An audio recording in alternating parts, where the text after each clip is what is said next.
Hello friends, mathematical education के channel पर आप सभी का बहुत बहुत स्वागत है।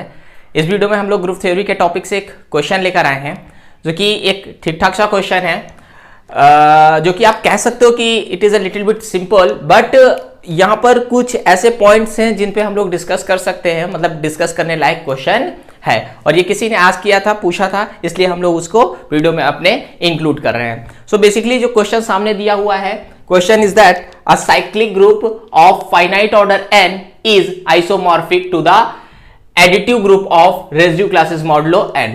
बेसिकली यहां पर आ या एवरी ऐसा कुछ भी लिख के आ सकता है। मींस अगर कोई भी साइक्लिक ग्रुप है n ऑर्डर का तो वो आइसोमॉर्फिक होगा towards the which set the group of residue classes modulo n। तो सिंपल देखिए, अगर इस क्वेश्चन को कोई करता है और उसको प्रॉब्लम आती है तो देखिए प्रॉब्लम किन किस पॉइंट्स की वजह से आ सकती है। सबसे पहली चीज जो पॉइंट हो सकता है वो उसका साइक्लिक ग्रुप का कॉन्सेप्ट नहीं क्लियर हो सकता है। साइक्लिक ग्रुप का कॉन्सेप्ट क्या होता है? तो simple, a group G is said to be cyclic group. देखिए बेसिकली इन सब टॉपिक्स को हम लोग ने कहीं ना कहीं वीडियो में डिस्कस कर रखा है, तो आप वीडियोस देख सकते हैं, बट एक रिमाइंडर टाइप का क्वेश्चन के साथ हम लोग कर लेते हैं, जिससे आपको भी मतलब हर क्वेश्चन में ऐसा एक रिमाइंडर कॉलम आप बना पाए तो बिल्कुल एकदम ही लर्न हो जाएगा। तो a group G is said to be cyclic group if it has a generator. Generator means A is its generator. Basically what is the sense of generator? So generator is a element of your group which can be generate every element of your group। Okay, ordinary language में हम लोग ऐसे लिखते हैं कि we can express every element of your group as some integral power of or some positive non negative integral power of A। Okay, मतलब ये एक जर्नल तरीका है, वरना जो एक कंप्लीट तरीका है वो तो वही है कि कोई भी ग्रुप जिसके पास एक जनरेटर हो। ओके, तो अगर ये ग्रुप n ऑर्डर का होता है तो हम लोग जानते हैं कि ये ग्रुप कैसा होता है। इस ग्रुप का हर एक एलिमेंट A की इंटीग्रल पावर के, ऑर्डिनरी लैंग्वेज में जैसे हम लोग कहते हैं ना कि इंटीग्रल पावर क्या है कि मतलब जैसे A की पावर 2 लगा रहे हैं तो मतलब A is operated 2 times simply. Okay, मतलब G के सारे एलिमेंट्स कैसे होंगे? A to the power 0 is equal to identity element A square A to the power 3। अगर आपका ग्रुप साइक्लिक ग्रुप G और n ऑर्डर का है, so it has elements up to A to the power n-1। Okay, so the order of A is n and the order of your group is also n। Okay, basically क्या होता है कि this group contains all integral powers of A। मतलब ये A की all integral powers का group होता है। बट अगर ये फाइनाइट ऑर्डर का है, बी लाइक जैसे यहां पर G n ऑर्डर का है, तो जैसे अब n की पावर 1 के बाद जो भी एलिमेंट होंगे A की power n it is again E की power n+1 it is again A की power n+2 it is again A2। Okay, ये सब बातें हम लोग क्यों कर रहे हैं? क्योंकि ये इस थ्योरम में यूजफुल हो सकती हैं, तो आप पहले से ही बिल्कुल प्रिपेयर रहिए। Okay, so similarly you can write it A की power n+3 is this. Okay, अभी देखिए इसके बाद क्या होता है कि दूसरी चीज जो आपको कंफ्यूज कर सकती है वो ऐसा भी हो सकता है कि आपको शायद रेजिड्यू क्लासेस मॉडुलो n के सेट के बारे में ना पता हो। Residue classes modulo n। Okay, so what is the residue classes modulo n, where n in ordinary language n be any natural number। okay, in ordinary language, and in common language n be any integer। okay, so what is the sense of residue classes modulo n? What is the set of residue classes modulo n? So the sense of residue means remainder and modulo means division। so simple इसका यही sense होता है कि वो sets, मतलब अगर n कोई भी नेचुरल नंबर है या फिर कोई भी इंटीजर है तो उससे किसी अदर इंटीजर को डिवाइड करने पर जो भी पॉसिबल रिमाइंडर्स हो सकते हैं उनका सेट जो होता है वो कहलाता है residue classes modulo n। Okay, means अगर आप 3 का रेजिड्यू क्लासेस मॉडुलो सेट बना रहे हो, so what will be the set of residue classes modulo 3? तो 3 से किसी भी इंटीजर को डिवाइड करने पे क्या क्या रिमाइंडर्स हो सकते हैं? 0 1 2। Okay, so the set of residue classes modulo n always equals to 0 1 2 and these are remainder। okay, and this set be always a group for any n for additive operation which is defined for residue class modulo n। Means ये modulo n के addition के लिए group होता है, और ये modulo n का operation क्या होता है ये भी आप जानते हो कि अगर हम इसमें कोई भी दो integers a and b add कर रहे हैं तो मिलने वाला एलिमेंट क्या होगा, मिलने वाला एलिमेंट होगा equivalent to the remainder in a plus b upon n। Okay, means अगर हम लोग 3 और 4 को under residue class modulo 3 add कर रहे हैं तो 3 4 का जो यूजुअल एडिशन होता है मींस 7, तो 7 को 3 से डिवाइड करो तो जो रिमाइंडर मिलेगा means 1। Okay, so 3 plus 4 is equal to 1। Okay, this is our introduction about residue classes modulo n. Now moving towards the isomorphic. ये वर्ड भी आपको कंफ्यूज कर सकता है। What is the sense of isomorphism? So हम लोग simply कहते हैं कि a set be like G is said to be isomorphic towards the Z, मतलब कोई भी function set G is said to be isomorphic towards the Zn if there define a function which is 1 1 on 2 and homomorphic means phi of A operation B is equals to phi A operation phi B, okay, where A and B are elements in G. Simple, इतना सा data अगर आपको आता है so you are not going to struggle in this proof. Okay, what is the, ये सब data है। देखो आइसोमॉर्फिज्म, अब हमको यहां पर क्या करना है, हमको एक अच्छा सा सेट दे रखे हैं साइक्लिक ग्रुप का। सो यहां पर हम लोग सिंपली लिखेंगे we have given a cyclic group of order n, that means this group G means we consider G be a cyclic group of order n whose generator is A, that means the G is defined in this manner. Simply आप ऐसे लिखेंगे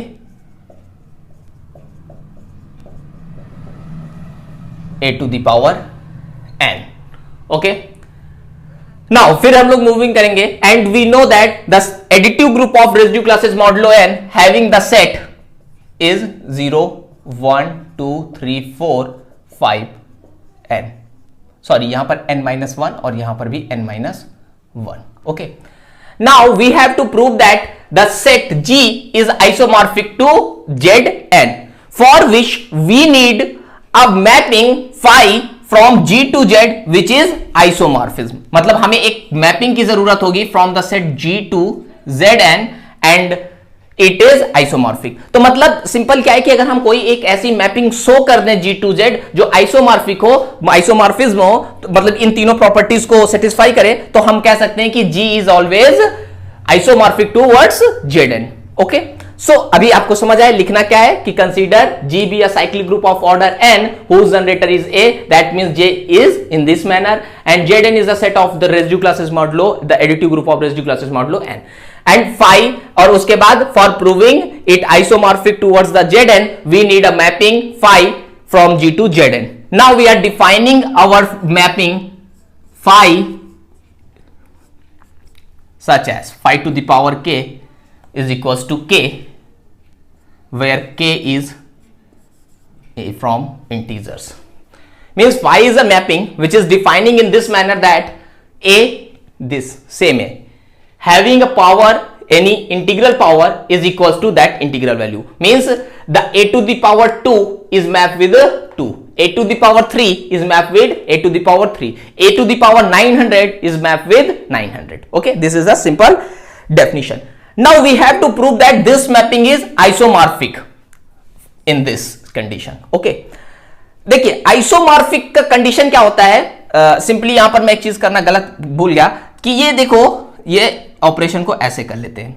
basically what is this operation and this operation, ये operation होता है G का और ये operation होता है Z का ऑपरेशन। ओके, अब यहां पर अगर आप G के लिए देखो तो ऑर्डिनरी जो यूजुअली हम लोग साइक्लिक ग्रुप के लिए कहते हैं कि cyclic group B is G is a cyclic group for this dot or not operation and which have the usually we show in the manner of multiplication. Okay, it is not a multiplication but it's a manner we show in multiplication. Okay, कि इसका manner लोग multiplication जैसे लेते हैं, जैसे a is operated 2 times is equals to a square, तो आपको ये मल्टीप्लीकेशन लग रहा होगा. But what is the sense of a to the power 2? That means a is operated 2 times. If we say what is the meaning of a to the power 3, that means a is operated 3 times. Okay, that is the meaning. Now अभी देखो हम लोगों को मतलब ये दिखाना है कि पहली चीज तो ये 1 1 और ऑन टू मैपिंग है, और दूसरी चीज दिखाना है कि फाई ऑफ, और हम g का कोई भी दो एलिमेंट लें a और g का यहां पर ऑपरेशन हो is equal to phi a, z का ऑपरेशन, z का ऑपरेशन कौन है? ये कौन सा ऑपरेशन है? Addition under modulo n. Okay, अभी देखिए बिल्कुल इसी जगह पे थोड़ा सा कमांडेबल है, वरना बाकी हर चीज बहुत सिंपल थी. a to the power k is mapped with k. Now अगर आपको 1 1 and on 2 we don't need to show, मतलब अगर आप दिखाना चाहते हो तो आप जैसे 12th स्टैंडर्ड में करते थे वैसे ही पूरा प्रोसीजर कर सकते हो. 1 1 एंड ऑन 2 मैपिंग को शो कर सकते हो ऑन दिस कंडीशन. ये फिर आप यहां पर चूंकि सिंपली दिख रहा है कि ये फंक्शन 1 1 भी होगा और ऑन 2 भी होगा. क्यों? क्योंकि अगर आप कोई भी a टू द पावर 0 लेते हो तो वो 0 से मैप हो जाएगा a की पावर 1 1 से, a की पावर 2 2 से, 3 3 से, मतलब यहां पर भी n-1 तक है, यहां पर भी n-1 है, तो सबका अपना एक एक जोड़ीदार भी मिलेगा और ना यहां पर कोई बचेगा भी कोई नहीं. ओके, मतलब अगर आप कहोगे कि यहां पर एक एलिमेंट 10 है, वो किससे मैप होगा? तो a टू द पावर 10 से, मतलब कोई नीचे बचेगा नहीं, इसलिए ऑन 2 है. और ऊपर के हर एक और नीचे का कोई भी एलिमेंट 2 के साथ मैप भी नहीं होगा, क्योंकि 10 2 से किससे मैप हो सकता है? a की पावर 10 और दूसरे किससे? किसी से नहीं. तो इसलिए ये 1 1 एंड ऑन 2 है. सो यहां पर आप सिंपली लिख देंगे evidently our mapping 5 from G to Zn be a 1 1 and or bisect 2 mapping. Now for proving it isomorphic we have just need to prove that this mapping is homomorphism. Okay, homomorphism means this condition is satisfying. For which we consider any 2 elements of your G. आप G के कोई भी 2 element लेके चलिए. So let G के element कहते होते हैं a to the integral power, तो ले लेते हैं a की पावर l एंड a की power m are any 2 elements of G. अब इनको यहां पर लाते हैं.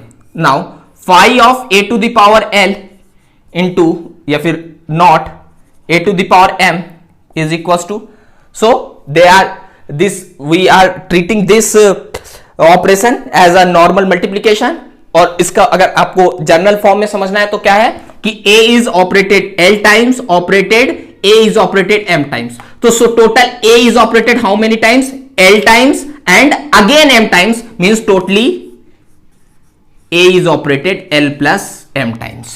Okay, this means, और देखिए if l is any integer because every element of G, अगर a की पावर l और m उसकी एक वो है, तो यहां के सारे एलिमेंट a की इंटीग्रल पावर है, तो l और m इंटीग्रल होंगे. So the sum of l plus m is also integer, और सिर्फ the sum of l and m is also integer. That means a to the power k is map with k. This means a to the power l plus m is map with l plus m. अभी खेल खत्म नहीं हुआ, अभी तो खेल शुरू हुआ है. बट हमको मेन फोकस में किसको रखना था? सिर्फ G को Zn से. अब अच्छी चीज है, अब देखिए यहां पर 2 केसेस बन सकते हैं. 2 केसेस कैसे बन सकते हैं? पहला केस बन सकता है कि l प्लस m जो हो वो n से छोटा हो. ओके, दूसरा केस बन सकता है कि l प्लस m जो हो वो n से बड़ा हो या इक्वल हो. दोनों केसेस में डिफरेंस क्या आएंगे, इस चीज को सिर्फ आप पकड़िएगा. अगर हम बात करते हैं कि l प्लस m n से छोटा है तब तो कोई प्रॉब्लम नहीं है, मतलब l2 था m 3 था तो a कितना हो गया? 5 हो गया, तो मतलब a to the power 5 it is map with 5. Okay, no problem. But अगर ये कंडीशन आ गई, ये कंडीशन कैसे आ गई? मतलब हमने जो G लिया था ये n मतलब 4 ऑर्डर का ग्रुप था, so it has element a to the power 0 1 2 3. Okay, now we are choosing a to the power 2 and 3. a to the power 2 operated with a to the power 3 means a to the power 5. So we are not getting the element which is in G. a to the power 5 is not in G. Okay, but यहां पर कोई बहुत ज्यादा problem भी नहीं है. जिस तरीके से हमारी मैपिंग डिफाइन है उसके अकॉर्डिंग इसको 5 से आप मैप कर दो. बट फॉर हम इसको अपने सेट के अकॉर्डिंग कैसे ढाल सकते हैं, इसको अपने सेट के अकॉर्डिंग ढाल सकते हैं, इसीलिए हम बात कर रहे हैं कैसे ढाल सकते हैं।